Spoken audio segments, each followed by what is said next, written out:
This is the Brain Type Brainstorm, and today I'm going to continue the brainstorm on IFS, or internal family systems, and exploring the parts of self as well as captain energy. So talking about IFS, where we have parts of self as in like family parts of self inside of our mind that make up who we are, and all of these parts of self are me. And at times the system is flooded with an emotion that can get exiled. The emotion is so big, it freaks out my system and makes it seem like it's not a safe thing for me to feel. So the rest of my parts then exile this big emotion that flooded me and made me feel unsafe, and it kind of rejects that it's a part of us. Again, exiled. So now this is we don't ever want to feel that again. That's not okay for us to feel. Let's not acknowledge that that's part of us. So then the other parts assemble, and they become, some of them take on the role of protector. And again, these are parts, all the parts of self are us and they are good, but they become burdened with a goal or a task in mind. So if the burden is what's driving them, then that's the part I'm trying to address, not the part itself. Like the part itself, again, all parts are good. I'm not trying to silence or eliminate any parts. What I'm trying to do is help them unburden what has made them so rigid that they cannot operate in any other way. So that's what's happening. This burden has made us too rigid to be helpful. So that's what we're trying to address. This is again with self-compassion and self-love, because what's happening is they get into these protector roles, where critical manager is one role that it can take on, and this is either a part of us or sometimes is usually what we heard from other places as well. This can be rooted in what we hear from other places, and this is the part of us that comes in and goes, well, if you had just been doing this perfectly, then you wouldn't have felt that. So it's actually your fault. So never feel this. Don't let anyone know that you feel this, because they're going to tell you it was your fault, and it's your fault.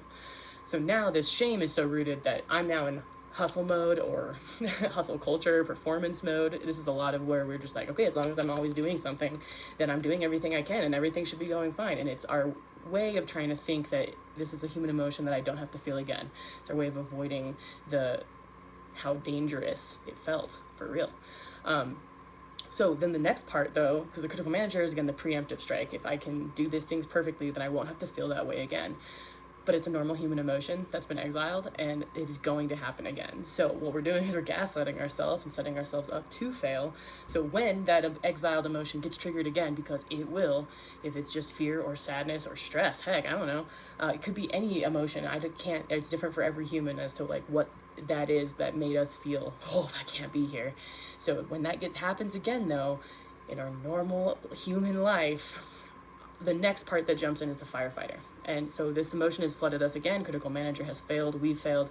So now firefighter is again the role that a part of us has taken on, which is no one else is going to fix this, so I've got to take charge, and firefighters will destroy the house to put the fire out. That means anything it takes to not feel this emotion is what I'm willing to do. So firefighter can be somewhat self-destructive, and that's where we also run into those, whoa, we gotta pause.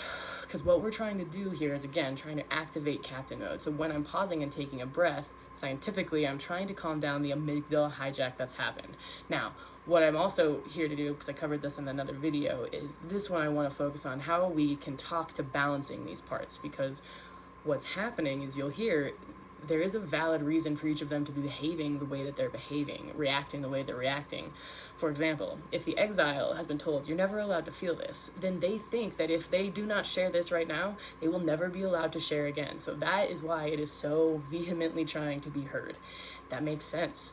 And they're probably right. If the rest of my system had their way, it probably wouldn't let them speak again. So they have a right to be like freaking out a little bit. On the other side, the rest of my system has a right to think that if that is here, it's never going to go away, because it's trying so hard to be shared. We're afraid that if we let that be shared now, I'm never going to not feel that way again, and that's not okay. That almost destroyed us. So again, both of them have a right to be afraid and to have like a horse in this race of like goal in mind. What our goal is to look at that as they are now pulling in equal and opposite directions, right? Like if there's a rope attached to the mast of my ship in the middle and they're each pulling in opposite directions, they are actually balancing each other out at this moment. So if one of them lets go, just lets go and says, okay, I don't have to do this, and lets go, I actually will be unbalanced and go another direction. So they have to be validated and then allowed to release at the same time, so that we're keeping that balance, so that I'm not gaslighting one or the other, like, no, it's going to be fine, and then I let the system just shut them down. That's not fair, and then they don't trust my captain. And that's actually the heart of this, is I'm trying to build trust between my parts of self that are just taking over because they think my captain can't handle it, and my captain of, I really can handle this. And to be clear, everybody has captain energy. This is something we inherently have, but what we're trying to build is the trust between our parts of self and our captain energy. So we're leaning in and we're practicing being a leader, a good captain, so that our parts of self can learn to say, okay, we can't handle this. I just got to let you know this information. But that does mean, again, I have to validate both sides. You have a right to what you're saying. You have a right to what you're saying. We're not going to be able to solve this while we're this heightened. Let's calm down first, right? I'm still calling captain. While I'm calling captain, I'm still calling captain. Because just because I've noted that I'm elevated doesn't mean captain is officially in charge yet. So I'm using my awareness to keep breathing, to scientifically call back the energy of my prefrontal cortex, to slow down my nervous systems and cue my rest digest. Like, there's a lot of things that this theory touches on that it just helps us to be able to visualize talking with like loved ones inside of my brain that are trying to give me good information, but are maybe just a little elevated in how they're delivering it. And that's okay, as long as I have a captain who can go, hey, thank you for telling me. Yep, I'm not afraid of how you need to express this. What else you got? Okay, thank you for telling me. We can handle this. Take a seat.